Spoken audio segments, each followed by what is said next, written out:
امریکہ میں کرسمس ایک بہت اہم تہوار ہے جس کی تیاریاں نومبر یا اس سے بھی کہیں پہلے شروع کر دی جاتی ہیں. یہاں واشنگٹن میں بھی کرسمس سے منسلک کچھ اہم روایتیں ہیں, جیسے وائٹ ہاؤس اور کیپٹل ہل کے سامنے نصب کیے گئے کرسمس ٹریز.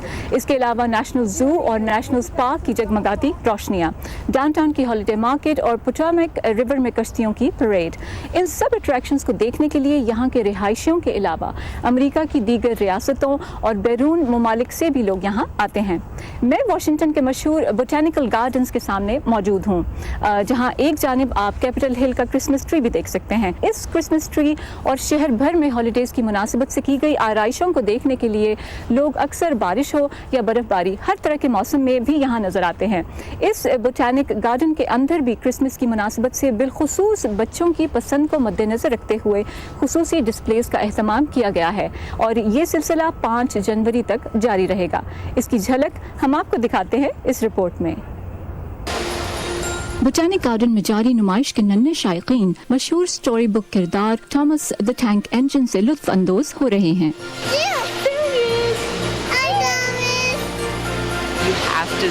آپ کو ٹرینز لازماً دیکھنی چاہیے کیونکہ بچوں کے لیے یہ بہت جادوئی اور خاص ہے. یہاں امریکہ بھر کے مشہور باغات اور ان کے خاص پہلوؤں کو نمایاں کیا گیا ہے. بوٹینک گارڈن کے لینڈسکیپ آرکیٹیکٹ نک نیلسن کے مطابق سب سے خاص بات یہ ہے کہ ان ماڈلز کی تیاری کے لیے مختلف اقسام کے 70 سے زائد پودوں کا استعمال کیا گیا ہے. کہیں پتوں یا درخت کی چھال کا استعمال کیا گیا ہے, جبکہ کھڑکیوں اور دروازوں کی آرائش کے لیے ڈنڈیوں یا ایکونز کا. یہاں پہلی مرتبہ آنے والے فیبین ونکر یہ ماڈلز بنانے والوں کی مہارت پر حیران ہیں. میں بہت حیران ہوں کہ کس طرح محض پودوں کے استعمال سے یہاں امریکی باغوں کے ماڈلز بنائے گئے ہیں. یہ بہت زبردست ہے. اس سال یہاں کی ایک اور خاصیت ریاست شمالی کیرولائنا سے ادھار منگوایا گیا بٹمور اسٹیٹ کا ماڈل ہے, جسے 1800 میں تعمیر کیا گیا اور یہ سیاحوں کی توجہ کا مرکز ہے. یہ امریکہ میں تعمیر کی گئی سب سے بڑی اسٹیٹ ہے. اس کے ماڈل کو بنانے میں 2500 گھنٹے صرف ہوئے.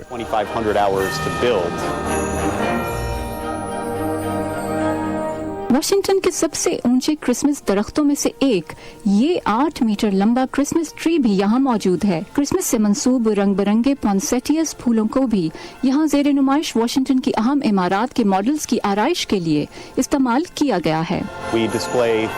ہم نے واشنگٹن کے نیشنل مال کی 13 عمارتوں کی نمائش کی ہے. چند بہت مشہور ہیں جیسے Capitol Hill, Washington Monument, White House اور لائبریری آف کانگریس.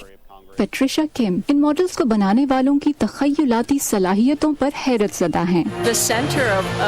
میرے لیے توجہ کا مرکز یہ بات ہے کہ یہاں ہر چیز پودوں سے بنائی گئی اور آرگینک ہے. ایک طرح سے ہر چیز زندہ ہے, جو اس قول کو تقویت دے رہی ہے کہ کرسمس کی روح زندہ ہے. ڈیبرا بلاک کے ساتھ فائزہ بخاری, وائس آف امریکہ. اور اسی کے ساتھ ختم ہوتا ہے آج کا ویو 360. شو میں شامل رپورٹس پر آپ اپنی فیڈ بیک دینے کے لیے آئیے facebook.com/VO اردو کے پیج پہ, جہاں آپ کو دنیا بھر سے اہم خبریں اور بہت سے دلچسپ فیس بک لائیو انٹرویوز بھی ملیں گے. اپڈیٹڈ رہنے کے لیے آپ اردو VOA کو ٹویٹر پر بھی فالو کر سکتے ہیں, اور دلچسپ ویڈیوز اور تصاویر کے لیے انسٹاگرام پر اردو VOA حاضر ہے. اجازت دیجیے سارا زمان کو, کل پھر ملیں گے. خدا حافظ.